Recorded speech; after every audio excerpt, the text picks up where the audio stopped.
a geoholic.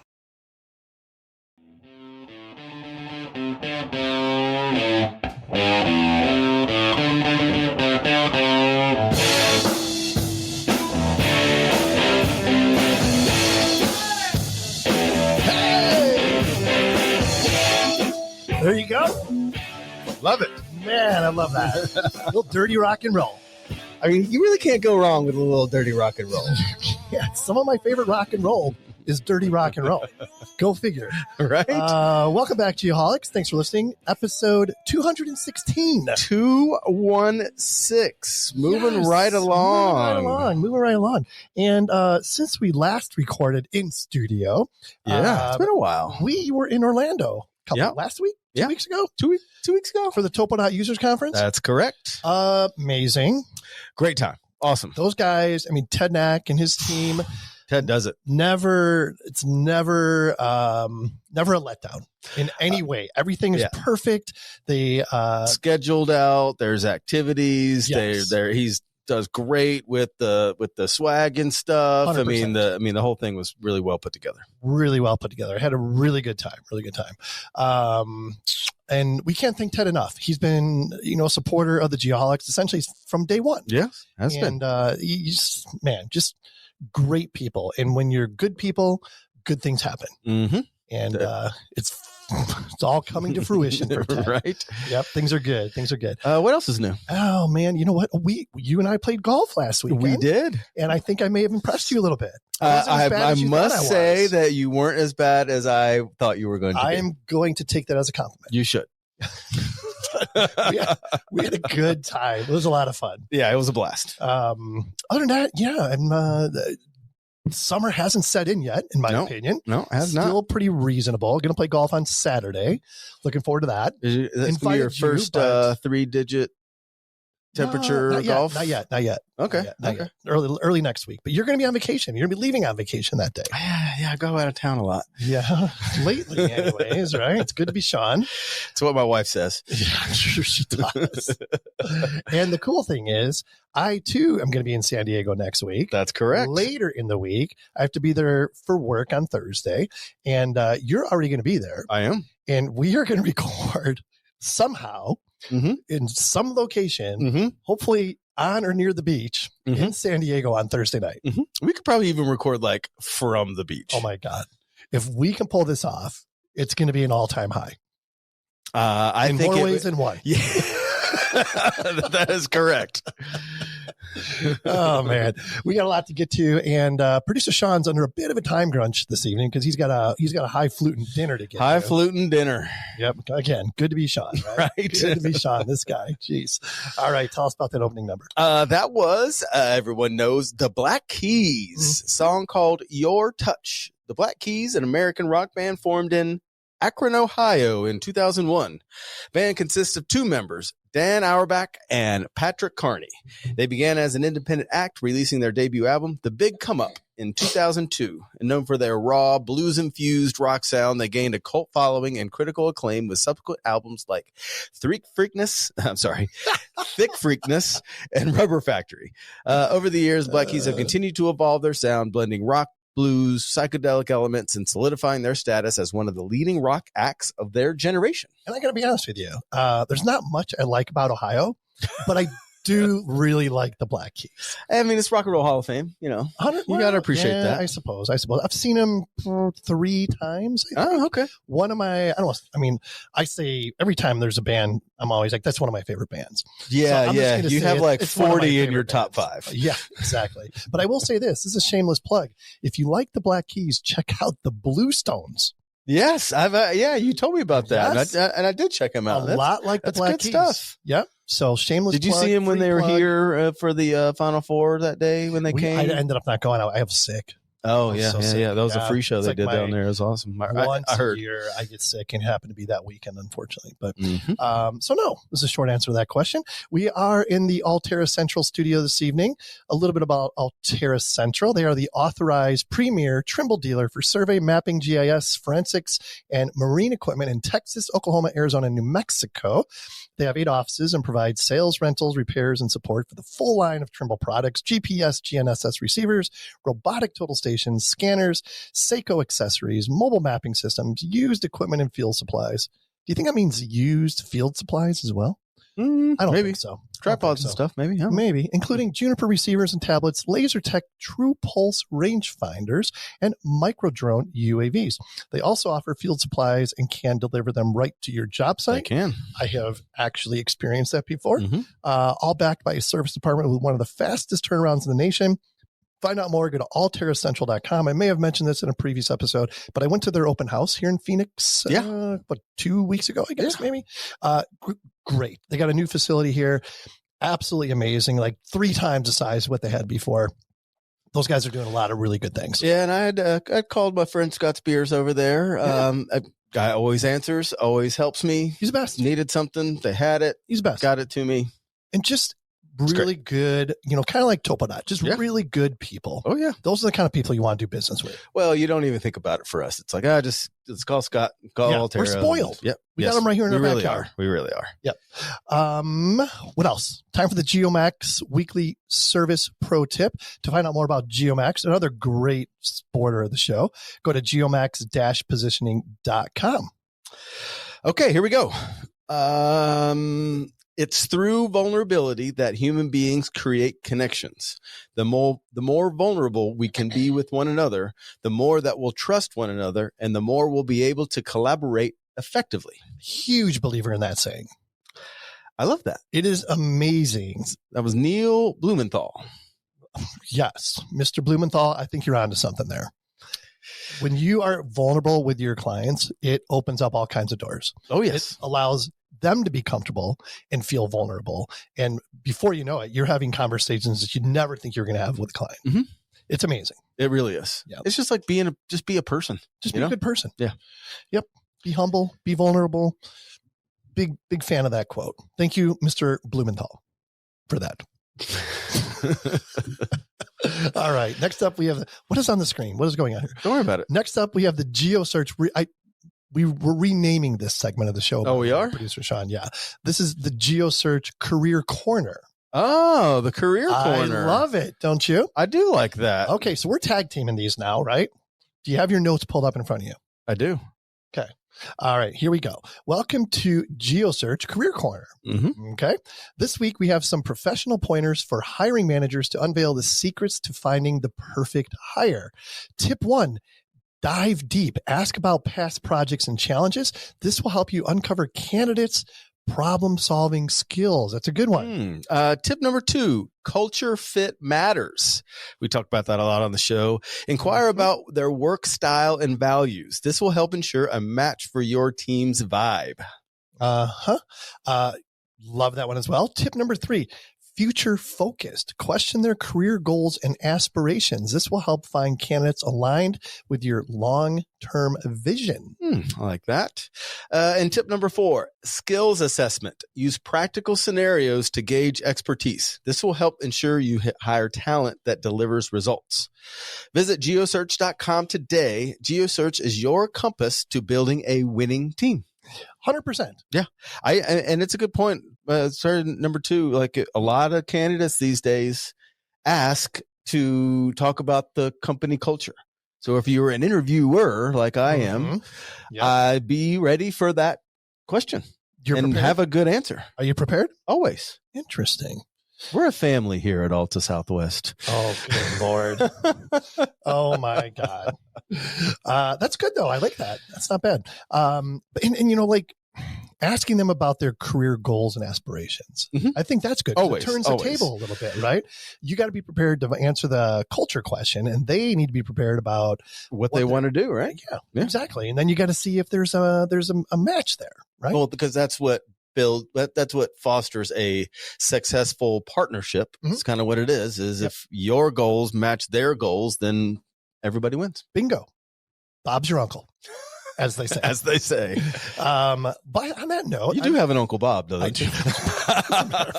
He lives in Wisconsin. Doesn't everybody have an Uncle Bob? I think so. I think they probably do. I was going to ask you, this is a little bit off topic, okay, but our good mutual friend, Tate, Childers, has passed his FS exam, found out today. Yes, congratulations to Tate. Congratulations, hell of a guy, to Tate. Great dude. I'm going to take at least half the credit. No, I think you get about 30% of the credit, and I'm going to take 70. No. I steered him. He was going to be a civil engineer, and I steered him into the beautiful, wonderful world of land surveying. You didn't even know what you were doing at that point in time, and thank God you steered him to me, somebody who could put him on the right path. Yes. You need to show some humility and vulnerability, Mr. Fagan. I don't think that this will be that time. I will show that vulnerability. I'm taking credit. Well, we'll just have to get Tate back on the show, co-host with us, and we can ask him. We will have to do that for sure. But congrats, Tate. He love that guy. I may sign his paycheck, so his answer may be somewhat biased. I'm assuming he's getting a big raise as a result of this. I would be lying if I said he wasn't. There you go. And like definitely will know, big is a relative term. Yes. Beauty's in the eye of the beholder, right? All right, let's get our guest in. Let's do it. All right, we've got Landon Jakse with us this evening. He has been on the show before. What episode was that? 105. 105. I think that was before your time. I think it was. Yeah, right. We're going to have to go back and see what episode that was before the awakening, as I call it. Fair enough. Fair enough. Again, humility, Sean. The Geoholics Renaissance. A little about Landon here. Born in Ottawa, Illinois, but grew up in Utica, Illinois, small town on the Illinois River next to Starved Rock State Park. Very familiar with that area. So my guy here, we have a couple parallels. He went to Morrison Institute of Technology in Morrison, Illinois. Mm-hmm. I thought about going there. He finished up. Did you apply and they kindly told you not to come? No comment. No comment. He finished up at my alma mater, Southern Illinois University at Carbondale. Go. Salukis. Yes. Of course, yes. I know that. Where he graduated with a BS in technical resource management, but he was really there for the land survey program by our good mutual friend, Mr. Roy Frank. Hobbies include, he says he's starting to do some fishing now. That's cool. I want to follow up on this because he's fishing in the Texas flats around Chocolate Bayou. Okay. And West Bay. Not sure what he's catching there, but we'll find out here in just a minute. He is currently a PM for offshore survey and position operations in Guyana. There we go, with Oceaneering. And he is passionate about being a good leader in everything he does. Great. Love that. Landon, welcome back to the Geoholics. Thanks for rejoining us. Gentlemen, thanks for having me. It's good to see you. Let's get after it. Let's do it. We have been trying to get this on the schedule for at least 2 months, maybe longer than that, though. Yes. I think we had it on there, and we had to reschedule it. We ping-ponged this one around a couple times, so I'm glad we can finally do it. Have indeed. Why do I have the wrong notes in front of me? This is a little alarming. We're going to start with the Trimble Geospatial Icebreaker, right? We are indeed. And to find out more about Trimble Geospatial, of course, go to geospatial.trimble.com. Did you mention we're going to be at Trimble? Trimble Dimensions this year? Just got the email this past week. We'll be at Dimensions again this year. Always a great show. Yes. And honored to be a part of it. Can't wait. So here we go, Landon. This one's for you. If you could instantly change one thing about the world, what would it be and why? Oh, man, you guys are always coming at me with good questions. That's a big question, too. But, first thing that comes to mind is probably the healthcare across the world. It seems like it's so varied depending on where it's at. I mean, maybe if you could level the playing field a little bit, I think that could open up some really great things. And who knows what it can unlock, right? And I know there's a lot of people out there trying to do that sort of thing. But, if we could do that, it'd be a really interesting world, in my opinion. It would indeed. You got anything, Sean, that comes to mind? I thought of something similar, but I thought of don't say mine. Well, I just don't understand why people don't have food. So, like, if world hunger, maybe it was just one of those things where everyone just decided that, or it never started that you paid for food. You just ate what you needed to survive, and then that was it. And everyone made that a collective deal that everyone ate. I like that. That's good. Yeah, for me, homelessness. I've always you got a soft spot there. Yeah, so all of us are kind of on the same page there. Basically, we're three really good human beings. Clearly, on the surface. Trying to be. Don't dig any deeper, but on the surface. It's so funny. All right, Landon. So you grew up in rural Illinois. Where do you live these days? I'm in Missouri City, Texas, which is a suburb south of Houston. Okay. Wait, did you guys get some like really crappy weather lately? Like tornadoes or something? That it hit north of us, but yeah, it did a number, especially on a lot of the infrastructure and stuff too. And I think there was a couple fatalities on that storm, so it was pretty serious. Yeah, they're still working to get a couple things put back together from that. It's been a rough tornado season already. It's been bad. Across and they're talking about the hurricane season too. Is going to be active. I just read that same thing. Yeah, it's just getting ready to start, right? And it's it forecasted to be pretty crazy. Yeah. So give me one memory that stands out to you about your time at SIU. Anything in particular? Oh man. I mean, just did you do shrooms on Halloween or anything like that? No, but I was just telling a story probably about a week or two ago, maybe, where I said I was really surprised to get out of there. I think with a 3.0 GPA, because it should have been more like 0.1 maybe, or a point. I mean, I think the culture down there was just, there was a lot of things to do, and I mean everybody kind of knows that goes down there. It has that reputation as a party town. So I mean, with I know it's changed a lot since you and I have probably been there, but that's fine. Mm-hmm. But it's when we were there, I think it could probably be said for a lot of colleges, man. But man, one particular thing, I'd probably say the baseball games, the Hill. Oh, it's great. The group of friends that I had were bring a keg out baseball. There. Yeah. Couches and tailgating and everything, and being able to kind of heckle the opposing team, because the Hill is right there on the opposing bench, and man, that was so much fun, because you could really get into the heads of some of those players, and hopefully give our SIU boys a bit of an edge. Yeah, no, tons of fun at SIU. Was the SIU baseball team successful? Oh, we were always successful.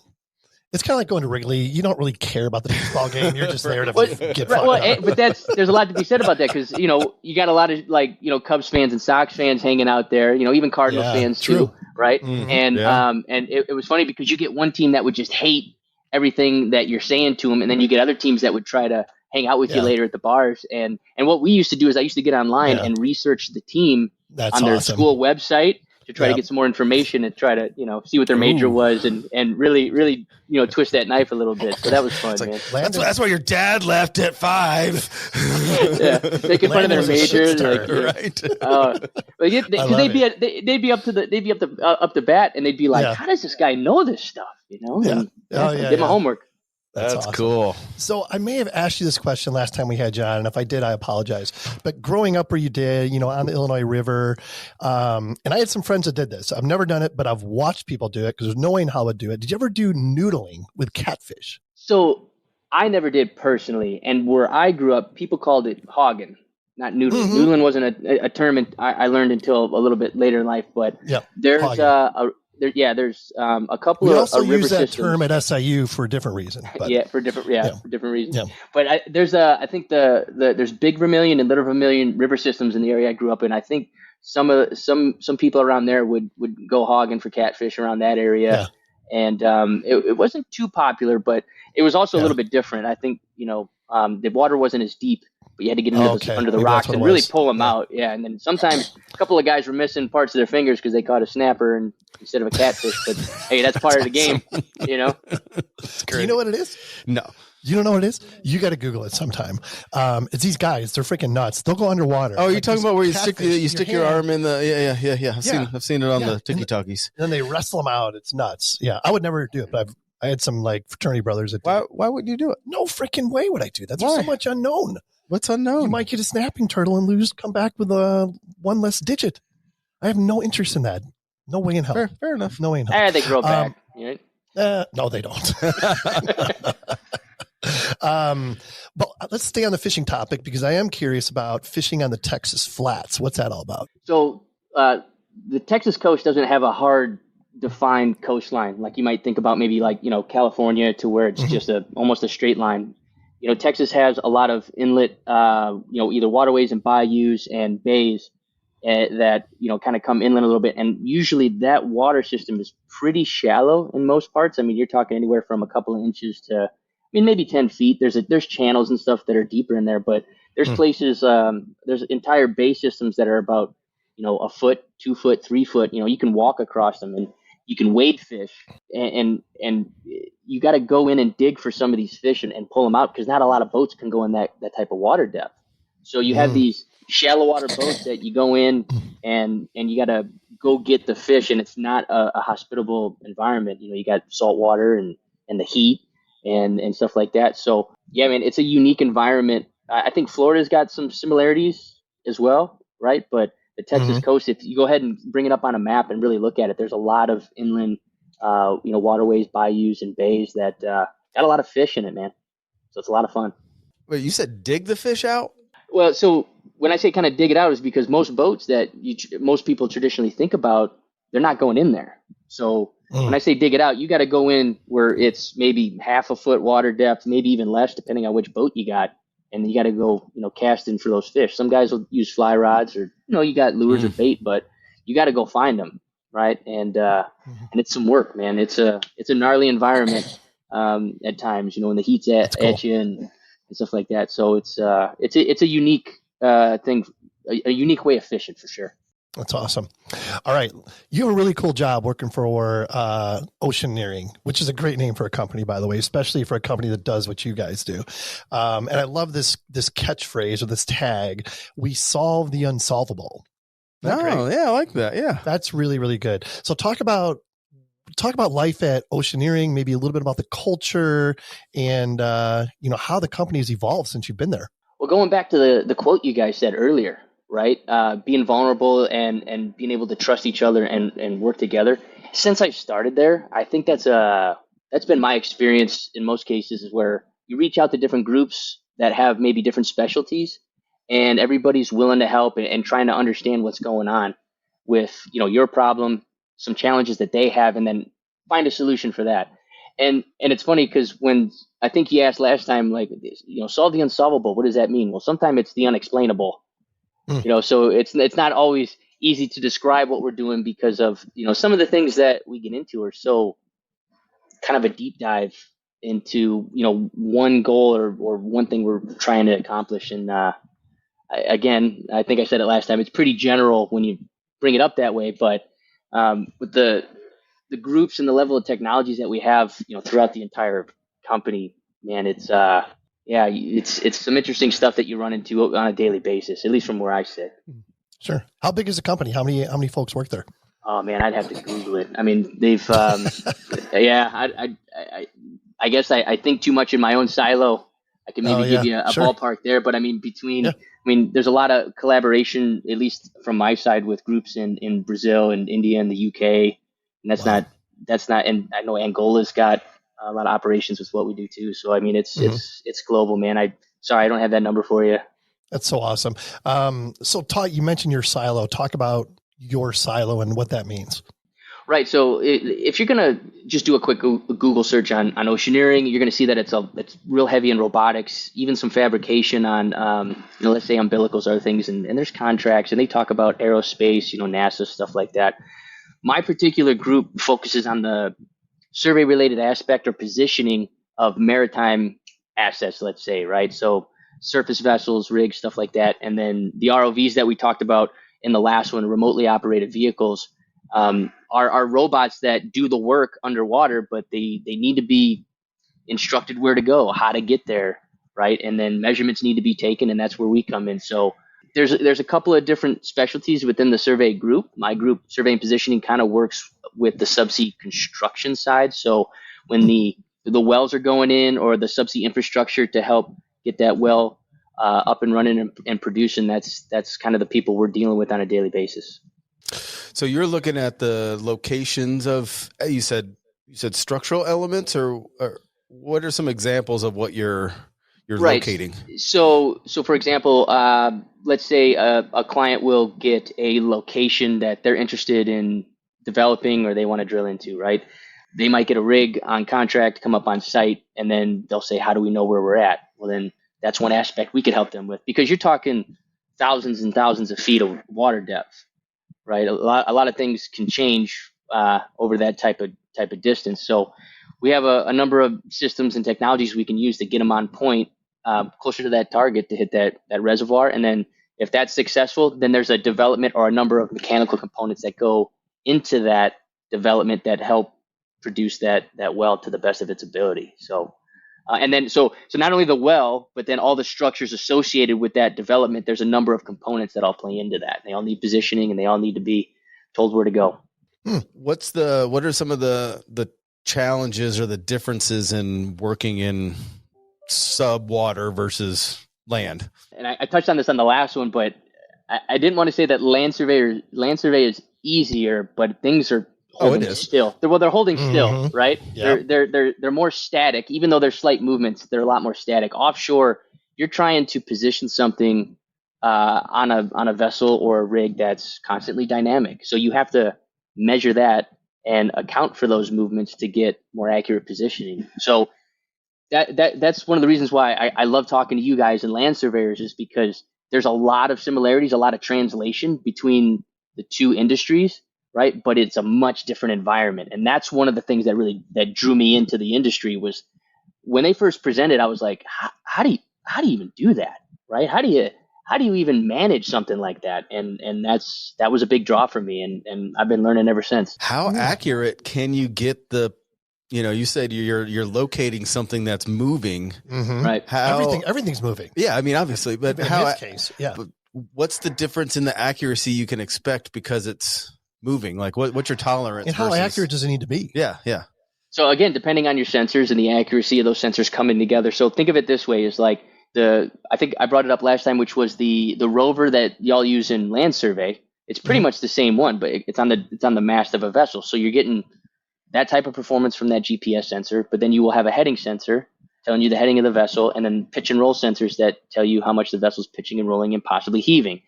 So as that information comes into the nav system, it will calculate a better position or a less jumpy position, for the lack of a better term, because that GPS, even though it's let's say moving constantly, we can try to limit that, sub-meter of a surface vessel, sub-meter into that, to where when you're looking at the nav screen, that vessel in real life isn't, going 3 meters this way and then 3 meters that way in an instant.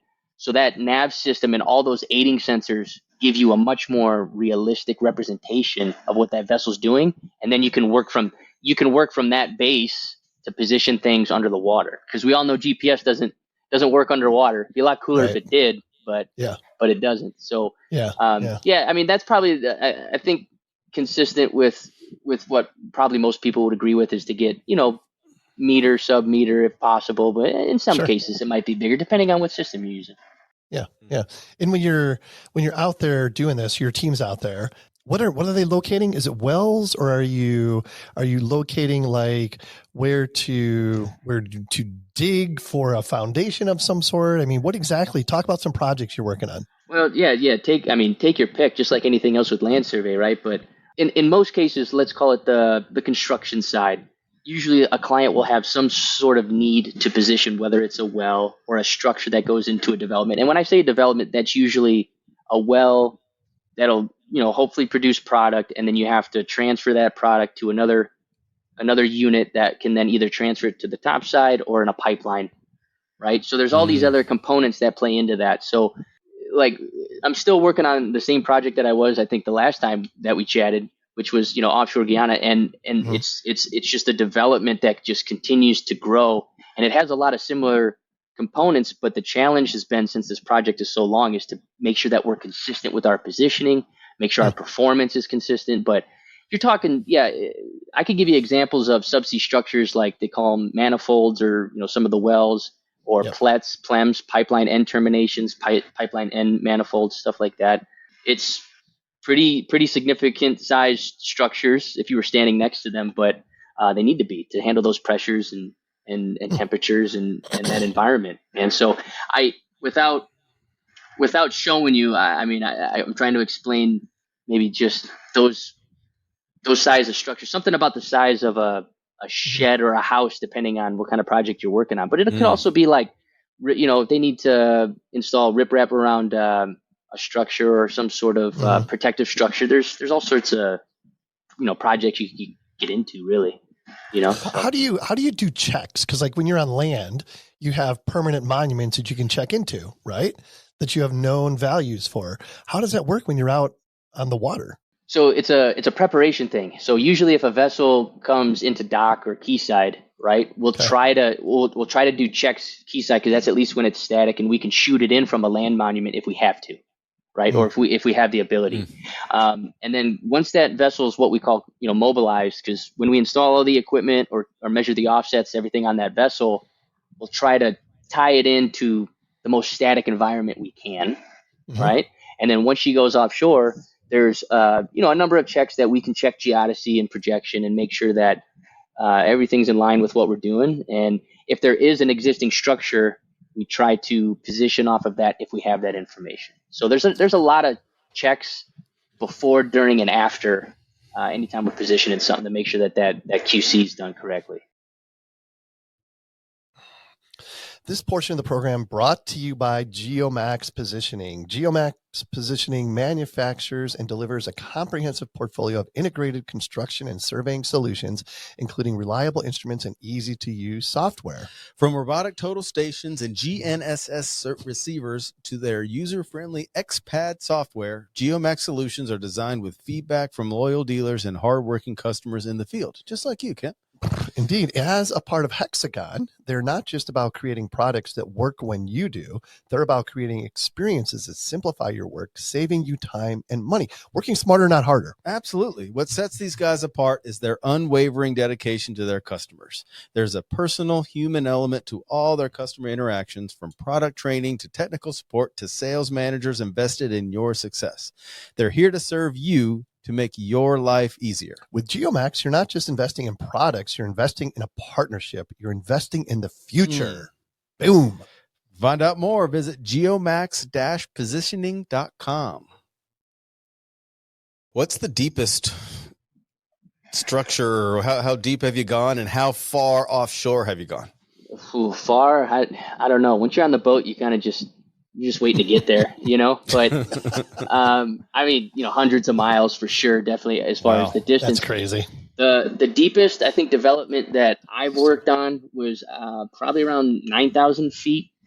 And I think I think Sigsbee's escarpment or Sigsbee's deep in the Gulf of Mexico max is like 12,000, but you're really pushing some of the limits on the equipment at that depth as well, right? So I've heard of some pretty deep projects, but at least in my personal experience, I want to say 9,000. I don't know if I ever got to 10,000, but yeah, 9,000 foot water depth for sure. Easy. Wow. Are there survey monuments on the seafloor?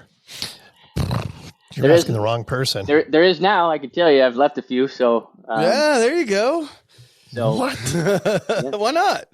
Yeah. Well, oh my God, that's crazy. So that's one of the things that there's, when you go to an area like that, there's nothing, right? So you have to find ways, or there's been ways that have been developed over the years to where you can establish somewhat of a permanent benchmark or control system.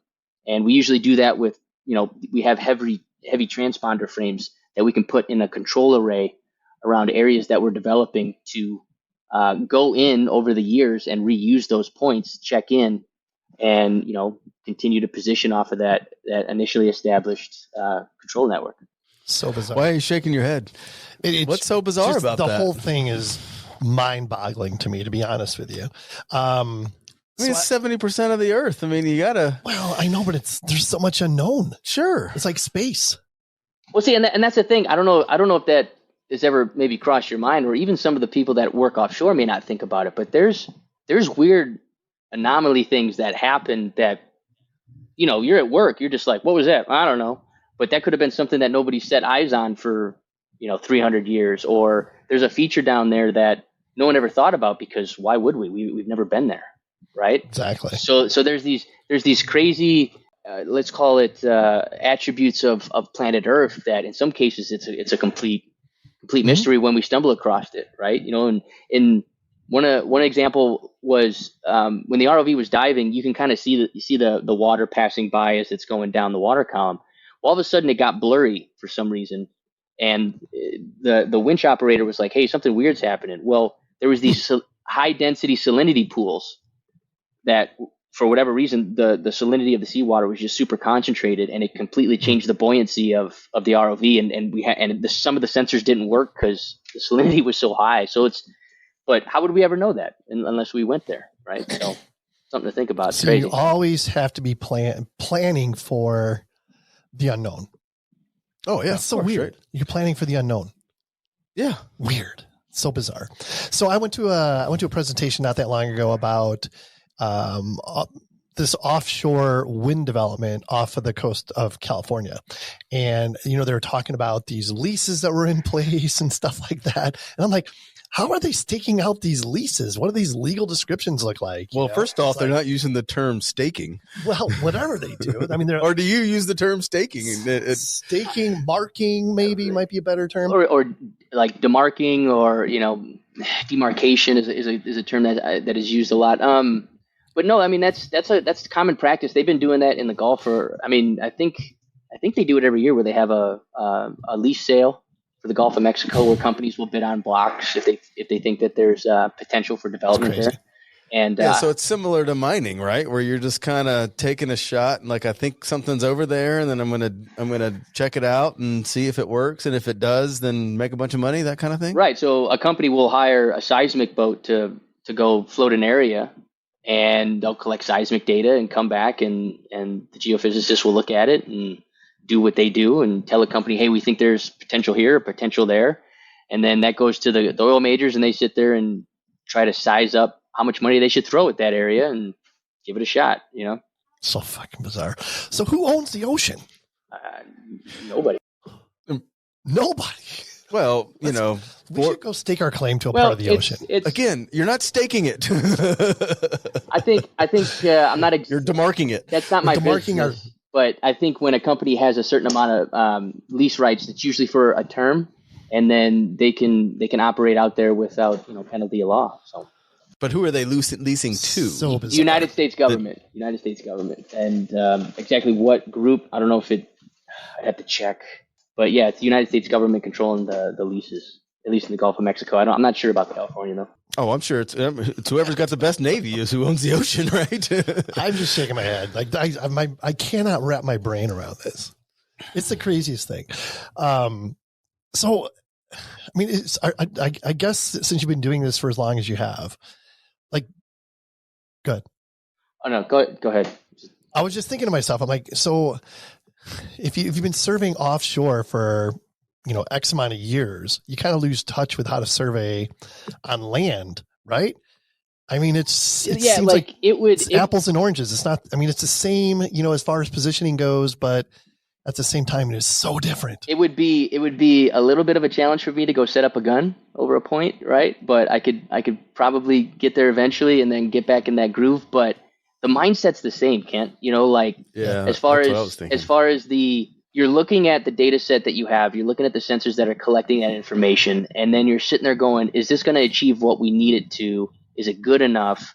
And is it going to help us establish a good enough answer for the use that is intended, right? So now if you told me to go do a land survey project, I might struggle these days for sure, but there's a lot of parallels and a lot of similarities still with that surveyor mindset, right? And attacking that problem. I'm guessing the legal descriptions are a little easier. Are they? I don't know. If existing at all. But fundamentally, it's the same thing, though. You still want to be able to go back to the same spot that you plan to go back to with some level of accuracy. Repeatability. Yeah, just like the whole point is to be able to say that's a line or a spot, and then one day or a million days later, someone else can go back and get to that same exact spot. Sure. It's the same. It's all latitude and longitude. Yeah. And the dimensions aren't changing. He doesn't have a different foot than you have, right? He might. A little bit. International foot, US foot. It's a little different. Ocean foot. I don't know. Nautical mile.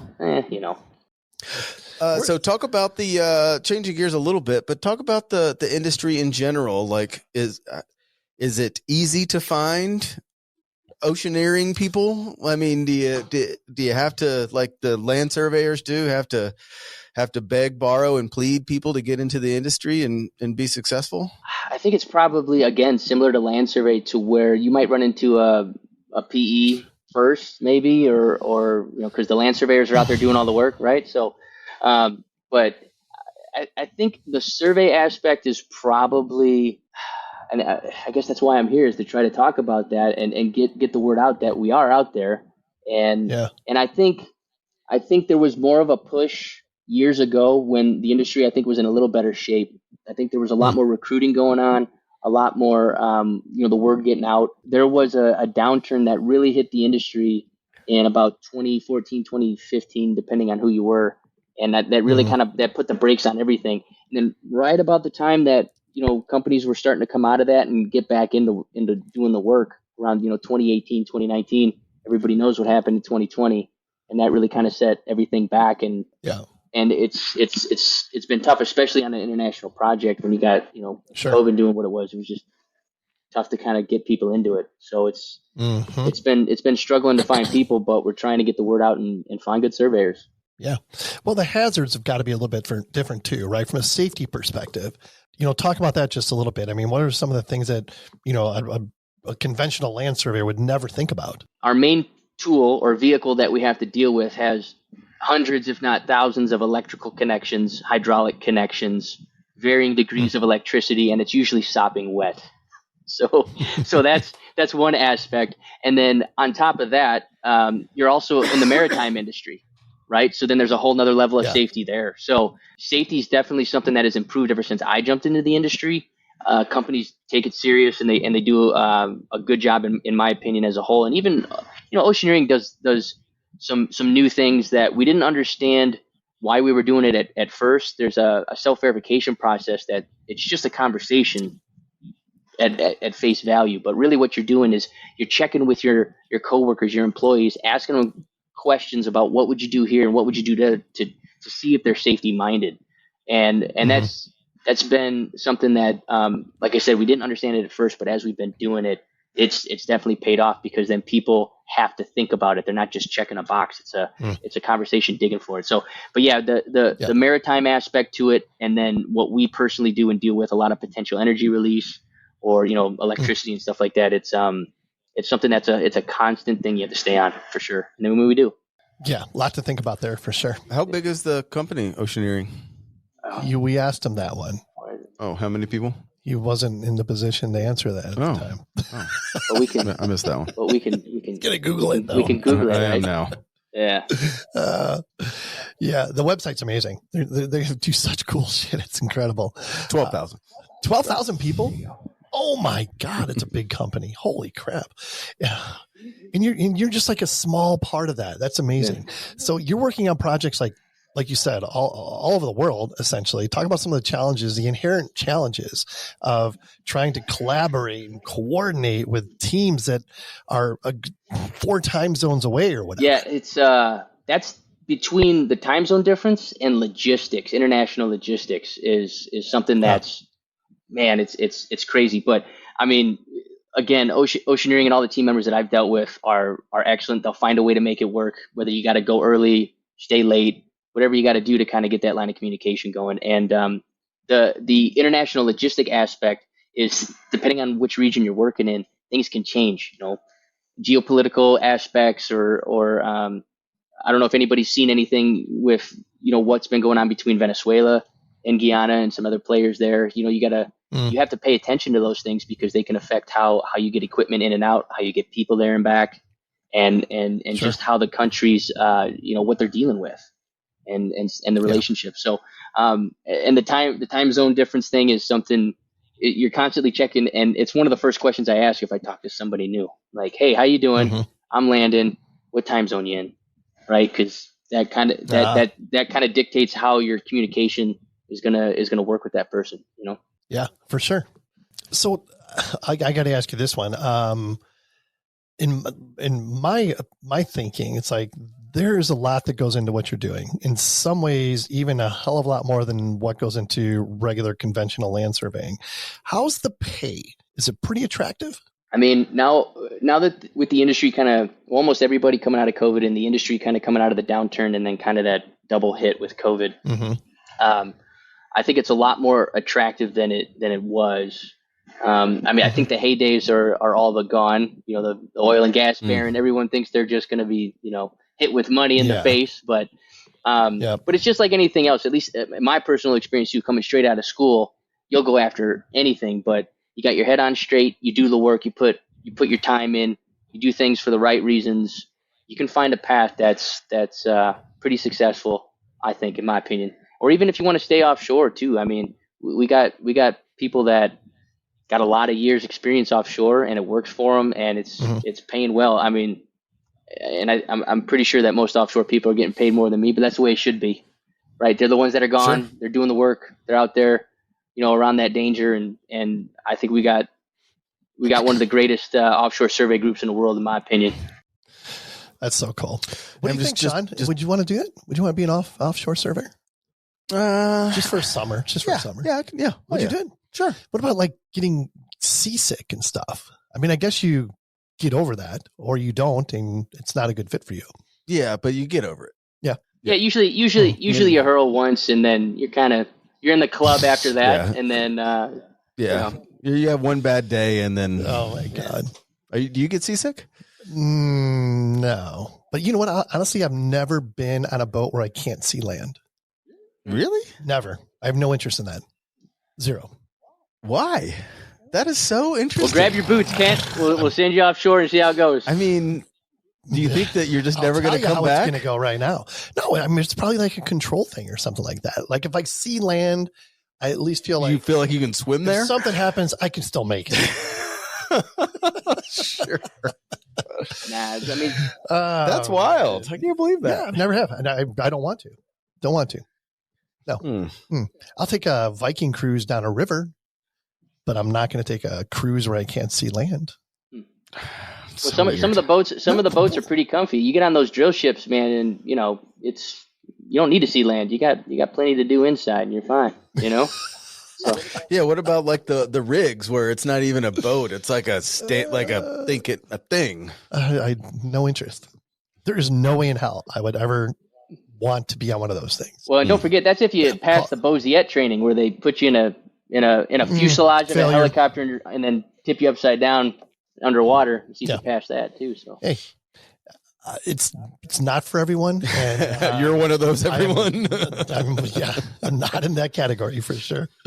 I respect what you do, Landon. There's no doubt about it. And I think it's cool that there's an aspect to surveying, like we're talking about here, that most people would never even think about, right? I mean, how do you even promote it and get the word out and that type of thing? Because it's so specialized. Like land surveying in general is specialized, but what you're doing is uber specialized. Well, I mean, it starts with gentlemen like yourselves, trying to find that avenue. Like, hey, let's have that conversation, or hey, have you heard of this, or hey, this is what's going on, and you guys can go talk to other people and say, hey, have you heard of this? Have you seen this? Like it's just kind of throwing yourself out there. And land surveyors, in my opinion, or even offshore surveyors or surveyors in general, are very good at what they do. They care about what they do. They're very detail oriented, super passionate. But that leaves you that doesn't throw you out there very much, right? Because you're busy getting it done. You're busy doing what you need to do. And true. So a little bit of promotion as far as maybe something like this, or trying to get out to job fairs and stuff like that are pretty common. But I want to try to find, more ways to tell people, hey, like I'm going to challenge you a little bit. This is what we can do. And, if you want to go do that, like, come on, let's see if you got it. Come on. That's interesting because there's already, I mean, we talk about all the time, there's very few, maybe a dozen programs across the country that offer degrees in land surveying. I have to believe there's no degrees in ocean surveying. Is there any formal education that covers that aspect of mapping? I think there's a couple of programs, and I hope they forgive me for not knowing off the top of my head, but I think there's a couple that have seen what a couple of their students have done in this industry and said, hey, yeah, that's definitely a viable option, or something that we want to expose more. But I think it's few and far between, and I think even the limited number of land survey programs that you might have, it's probably even lesser for maritime or let's say even hydrographic, the shallow water stuff. But when you think about the environment it's in, it's really hard to teach. It's hard to have those resources to do it as well, right? So, you can try to talk about it in the classroom and maybe go to a lake or some shallow water stuff, but it's not it's not a training ground that's exactly Not like the near the environment, same. right? So it's not easy. This portion of the program is sponsored by Esri. Esri is the global market leader in geographic information system software, location intelligence, and mapping. Since 1969, they have supported customers with geographic science and geospatial analytics, what they call the science of where. I love that. They take a geographic approach to problem solving, brought to life by modern enterprise-grade GIS technology. Hidden patterns, trends, and relationships emerge when you visualize and analyze data on a map. This location intelligence provides unique insights that empower real-time understanding and transformed decision-making. Powerful stuff right there. Beyond sophisticated maps and advanced geospatial analytics, Esri technology enables faster data sharing and more fluid collaboration. They make the world's most powerful GIS software, hands down. To find out more, visit Esri.com. Yeah. Is like AI playing a role in what you're doing at this point? Not with Is there any applications? not with operations yet. I think AI in my day to day is taking the same approach as everybody else, to where it's trying to automate some of the maybe the more mundane or some of the stuff that's more structured, whether it be data or information.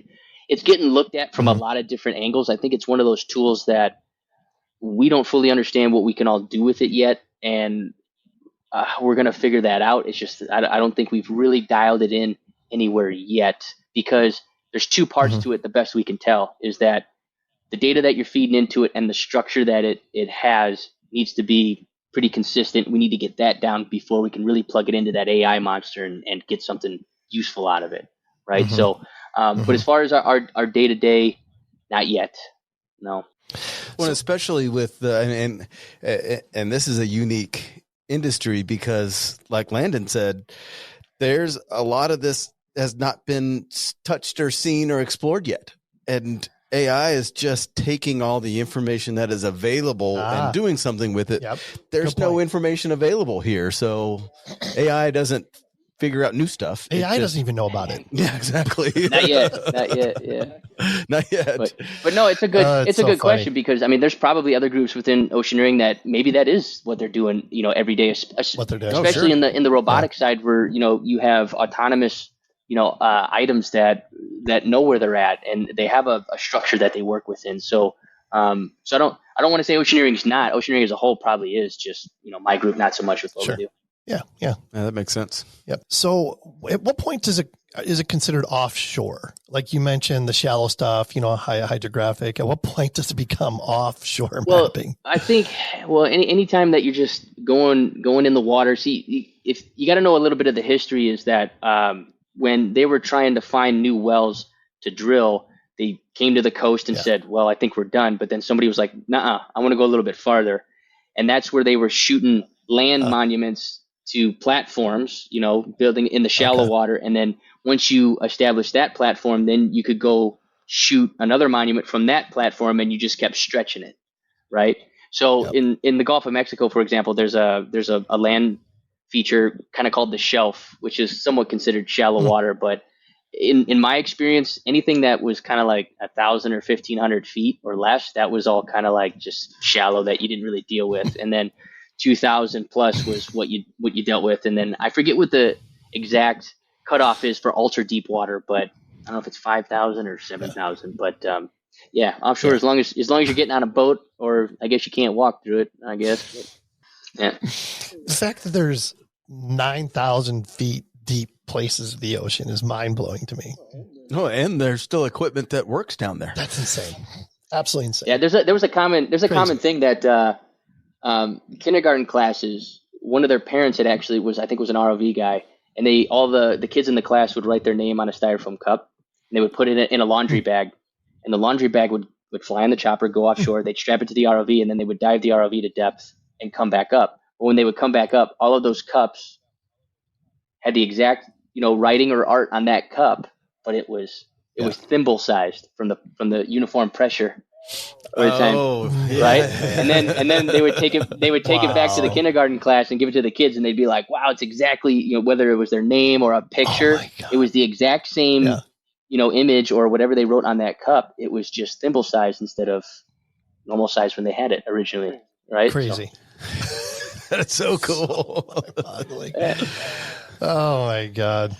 So what's next, man? What are you excited about? I mean, our group and the developments that are going on. I mean, we're getting better at what we've been doing. We're tightening up our processes and procedures, and I think we got a pretty good track record in most cases with what we've been doing. So, with that being said, technology, as you can imagine, the new push for newer items is now starting to kind of come back because we kind of had that double hit that I was talking about earlier.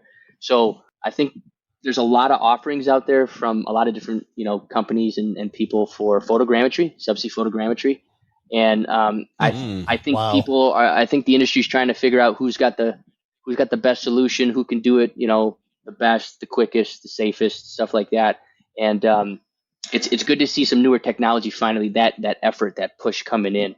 So that's something that's developing. I'm definitely keeping an eye on that. There's I know there's other companies that are doing some other Crazy. stuff, whether it be with augmented reality or remote services and stuff. That's something we talked about previously, and yeah, it's trying to get back into a healthy zone as far as our industry to start looking at some of that newer stuff and applying it. And for you guys or your listeners that may or may not do photogrammetry, it's if you're doing it from a plane, okay, you can fly somewhat lower altitude on a nice sunny day. Yep. You got your camera, and you're taking your pictures and you're getting your information. Imagine doing it in almost 0-degree temps at night. And the pressures, the PSI is just unmanageable. So it's a much different. And then of course with the camera challenges that you have underwater versus in air, it's a whole nother thing, man. So it's come a long way, but I think we're finally getting in a healthy spot in the industry to really put some application to it and really test it. Yeah. So. Sure. So what about LiDAR working There's underwater? there's some LiDAR companies and laser scanning companies out there as well. The thing that a lot of, whether it be photogrammetry, anything visual based, the biggest challenge that we probably run into is turbidity. Because like when that ROV or any structure, remember there's thrusters on that ROV that help it pilot around.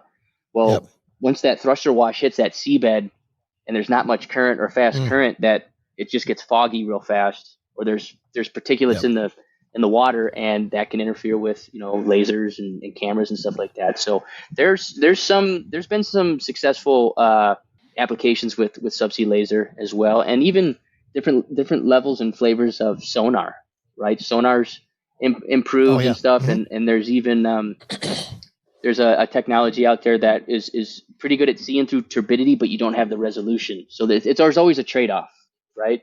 There's always a trade-off, Sean. There is. No truer words. No free lunch, as they say, right? Yeah, right. Yeah, it's never easy. Oh my gosh. I know there's a couple things that you sent us that you wanted to make sure you got out there and we talked about. Is there anything else that maybe we haven't touched on yet that you want to get out there? No, it's just letting people know that the industry's out there. There's whether they contact myself or even like a quick search on LinkedIn, if it's something you're interested in. I guess I was wanting to get the word out last time. Now I'm kind of throwing the challenge out. Like if anybody thinks that they can hack it, they can do what we do. They can deal with that environment and the challenges that we have. Like that's kind of the mindset you got to have to make it. So that's either of interest for you or it's not. So I love it. Throw down the gauntlet. I think what he's saying is, are you smart enough to do this? And if you think you are, or are you well, I don't say man, that becomes sexist. It is. Are you tough enough to do this? Sure. Because there's a toughness factor. Oh yeah. 100%. Resilient. Yeah. So throwing that challenge out, I guess, too, because that's, you can't half-ass it, like you gotta go in, see if you can hack it, and then we'll see how long you can take it in the industry, and if not, then go back to land survey. That's fine. No hard feelings, Go back and do your conventional. Yeah, you tried. Sorry, buddy. Yeah, go back to the easy stuff where nothing moves. Little jab there, gentlemen. Hopefully it wasn't taken the wrong way. And everyone's already surveyed everything, so yeah, right. It's all on Google. It's all on Google, right? It's already good. It's all on Google. Landon's like a pioneer. It really He's is. out That's there, what I was thinking of. Like, yes. he's one of those guys that So likes to cool. see the stuff that no one else has seen Hey, and before. there's been a lot of people who've come before me that were dealing with technology that wasn't as Oh robust, God. Conditions that weren't as Yeah. good. So me coming into the industry, you're talking to a offshore oil and gas guy who had his 30-year chip. You better keep your mouth shut and your ears open during that conversation. Wow. So you gotta know where you're at. That guy's like the captain of the boat in Jaws. Yeah. Yeah, right. Yeah, man. There's Just nothing phases Hey him. man, there's been some drilling engineers that have taught me a lot about not only drilling but just being out there and the things that you can see and the things you gotta look out for. So definitely keep an ear. Wow. See, that's where I'm out. Stuff you can't see. I'm out. Done. I want no part of that. Just not very adventurous, Mr. Grow. There's been a couple Just there's not when been a it comes couple to that. situations, Kent, that I would have loved to have you sit in the seat next to me because like there was one time we were near the drill shack or something and the whole rig just shook for about, I don't know, 4 or 5 seconds. And we're kind of looking at each other like, well, that was weird. And then it was just quiet because it was at night. It was at night, right? In the middle of nowhere. It's just, okay.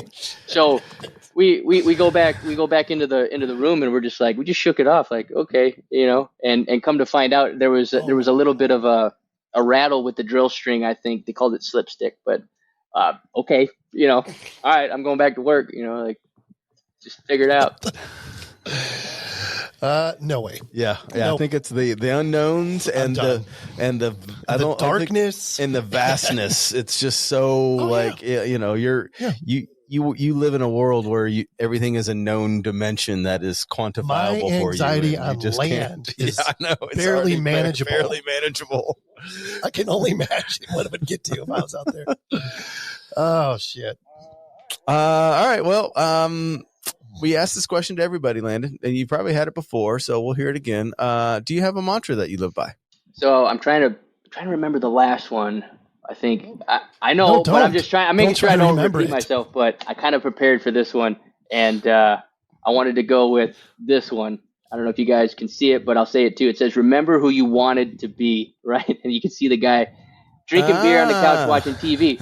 Is that who you wanted to be? No. So and the reason I bring that up is because you got to think back. Hey, where are you at? What are you doing? Are you on that path?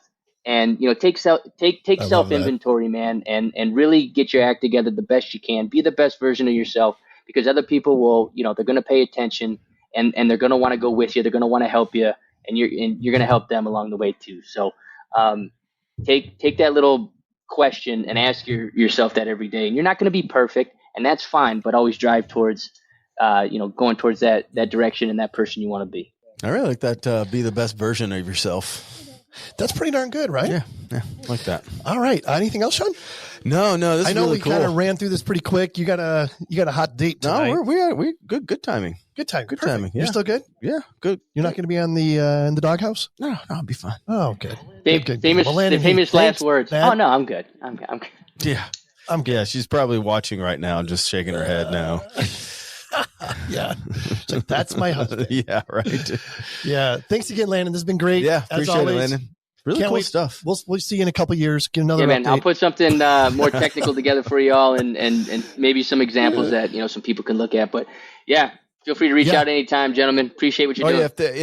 If anyone's interested, learning more, I mean, how do they find you? Throw me an email is probably the quickest way. I'm living in my inbox every day, so ljakse@oceaneering.com. I get a lot of emails every day, but I look at everyone, so feel free to reach out anytime. It's awesome. Yeah, Oceaneering.com's got a lot of cool stuff on what they're doing. Probably some job openings too, I would imagine. I may have searched. Did you apply? The career search site is pretty good, so yeah, that definitely take a look at it for sure. Yeah, there's Norway jobs up there. Really? Yeah. On land or in the water? Well, it's at Oceaneering, so no, screw that. Probably both. All right, man. Thanks, Landon. Be safe out there, and until next time, go dogs. Thanks, gentlemen. Appreciate it. Go dogs. Adding value and remaking friends. Remaking. Landon's been a friend forever, honestly. Oh, yeah. If anyone would like to be a guest on a future show, shoot us an email at info@thegeoholics. Black Keys, Your Touch, available everywhere. Until next time, everyone, a few takeaways. Land or water, the mindset is the same. Ken. It is. There's no free lunch. No. Landon is a pioneer. Remember who you wanted to be, take self-inventory, and most importantly, stay classy, geoholics.